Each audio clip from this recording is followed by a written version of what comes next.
สวัสดีพี่น้องปองป้ายสุขุสุคนบารัมครับพี่น้องฮานอกับพี่น้อง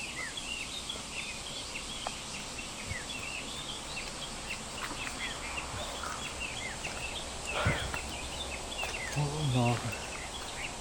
นอ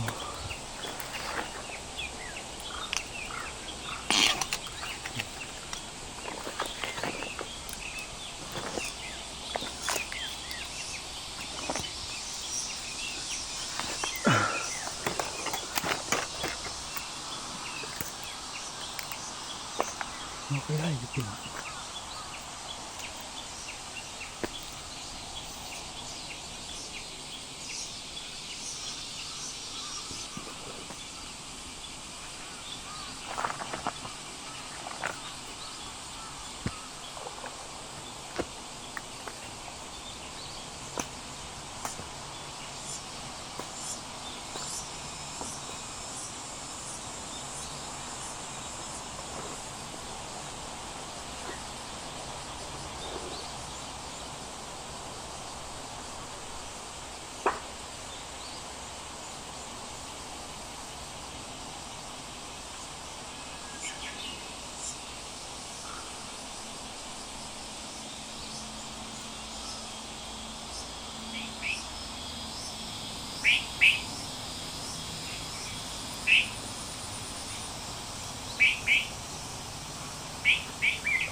ดูข้างในดู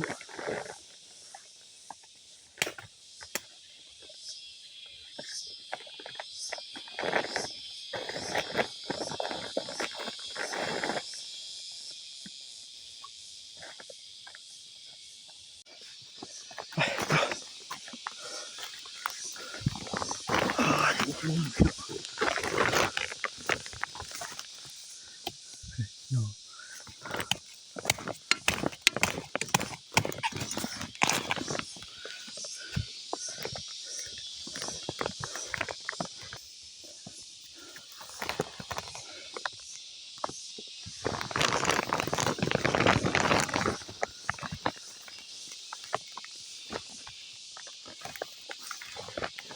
พี่น้องกำลังออกดูไง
นอไล่พี่น้องนอไล่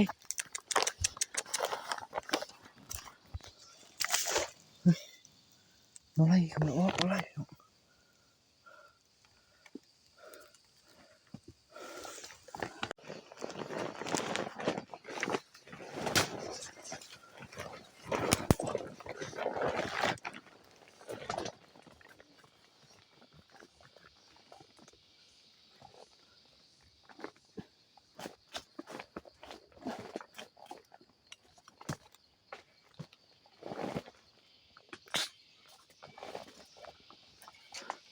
นอไล่พี่น้องนอไล่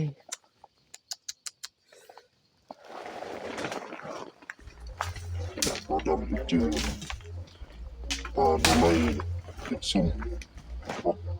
สี่ห้าหกเจ็ดแปดพวกเนาะต้มน้ำมันจุเจียวเด้เนาะบ้านเฮานี่ต้มจุเจียวส้มจุเจียวกะปินี่โอ้คักเนาะพี่น้อง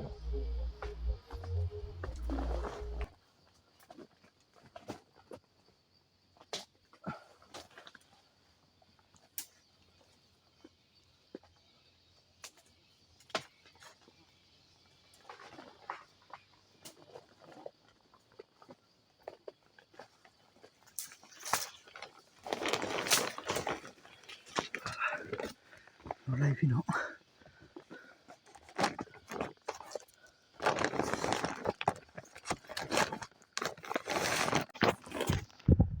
นอไล่นอไล่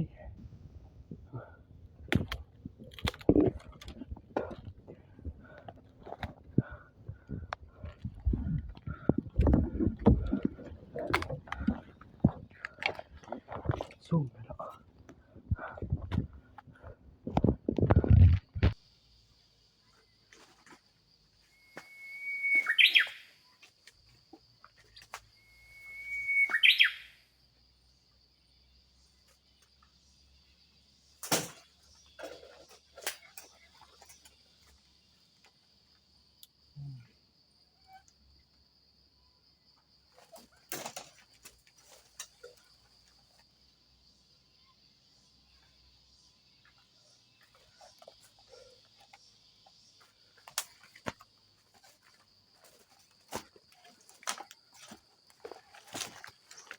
มันโดนไล่พี่น้อง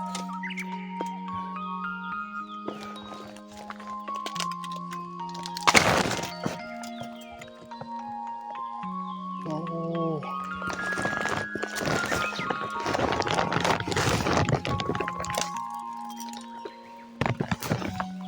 ตึงดวงนึงอันเด้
นอยามนี้มันจะสูงหมดแล้วเนาะ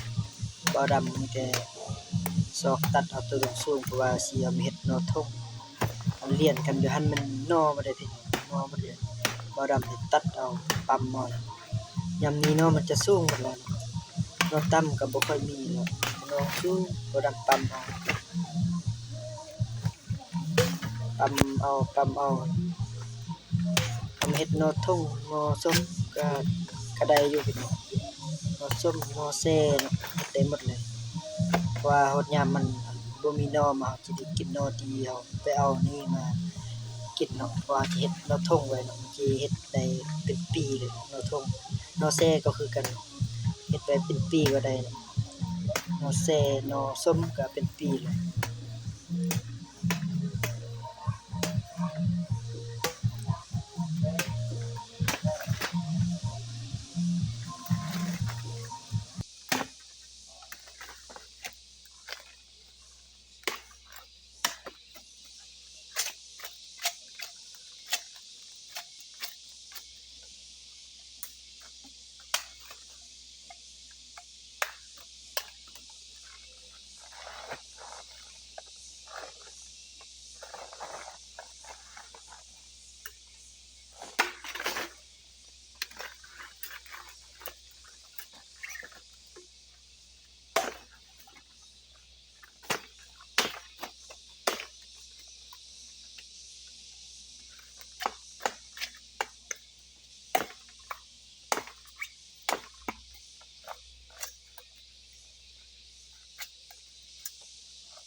รวมนี่เนาะ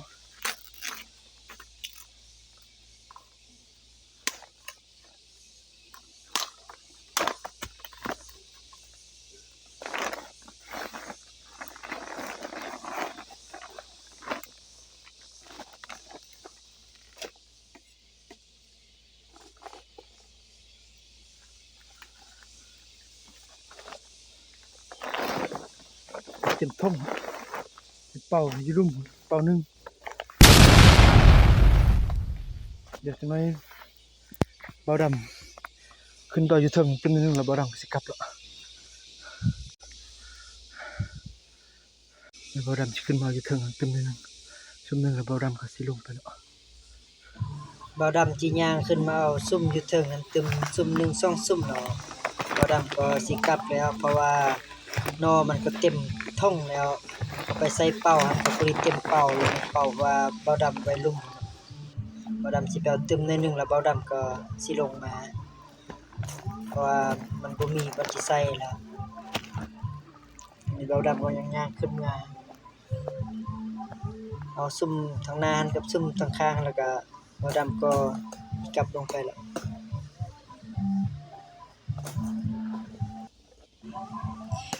บางคนอาจจะบ่ฮู้เนาะว่าบ่ดำเอาอันมีดเคาะๆนอเฮ็ดหยังนะบางคนอาจจะบ่ฮู้อันเพราะว่านอมันมีมดเนาะพี่น้องนอนมีมดแล้วบ่ดำเลยตัดแล้วเคาะๆแล้วค่อยตัดปลายมันออกแล้วยังใส่ท่งอยู่บางอันบ่ดำเห็นอันมดอยู่นอหลายแล้วบ่ดำก็เอามีดนั้นเคาะๆให้มดมันตกก่อนแล้วบ่ดำยังตัดเอาเนาะว่าเพื่อคนบ่ฮู้เนาะบางคนว่าเอานอยังไปเคาะๆไปยังซี้นะอันนี้ก็เลยบอกแต่ว่าบ่ดำนี่เห็นมดลายเนาะบ่ดำยังเคาะเอามดนั้นออกแล้วก็ตัดเอาเนาะ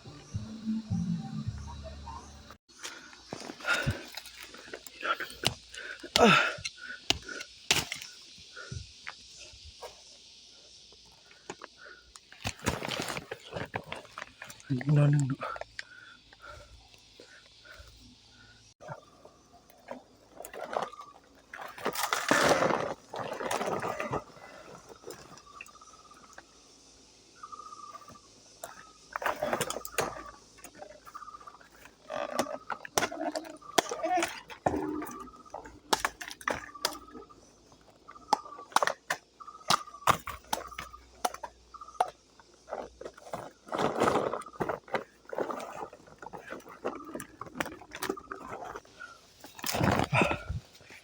นอจะเตรียมท่องพี่น้องเตรียมท่องละบ่ดำก็สิกลับแล้ว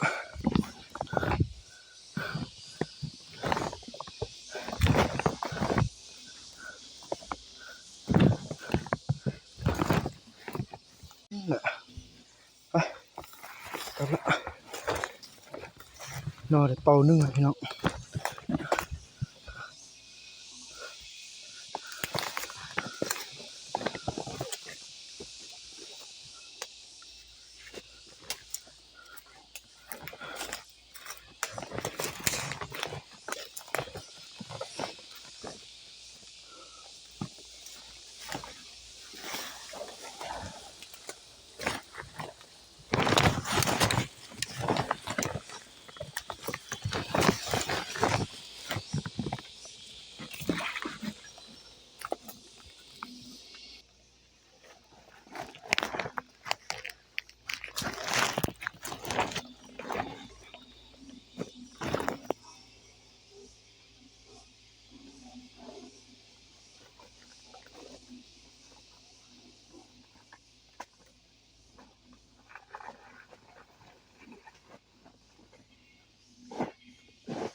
พอดีเต็มเป่าเลยเนาะ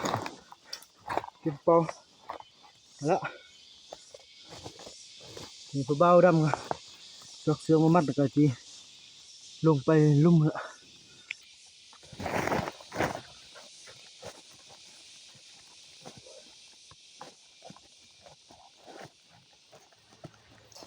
หลังจากบ่าวดำมันมัดเป่าแล้วบ่าวดำก็แยกย่างไปลุมลงไปหาแคมทางอยู่ลุมยุงก็บักหลายๆหน้ายามนี้ยุงหลายแท้พี่น้องเพราะว่าฝนตกแดดแล้วฟ้าแดดยุงมันสิหลายบ่าวดำสิแบกลงไปลุมทางกะมืนเลยค่อยๆย่างลงไป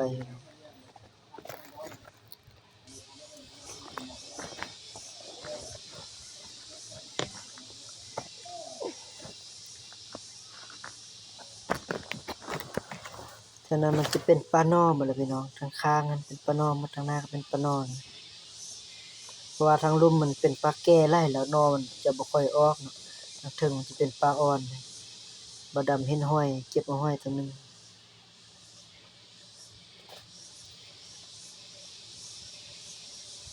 ปีกายนะทางลุ่มนี้ออกหลายเด้อพี่น้องนอนะแต่ว่าปีนี้มันบ่ค่อยออกหรอกเพราะว่ามันแก่ไล่แล้วมันบ่ออก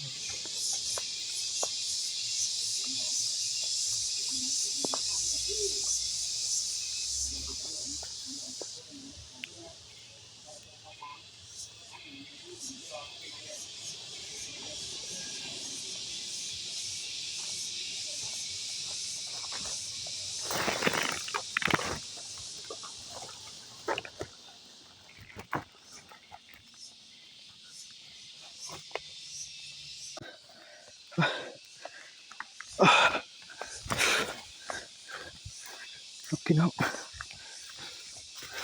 โอ้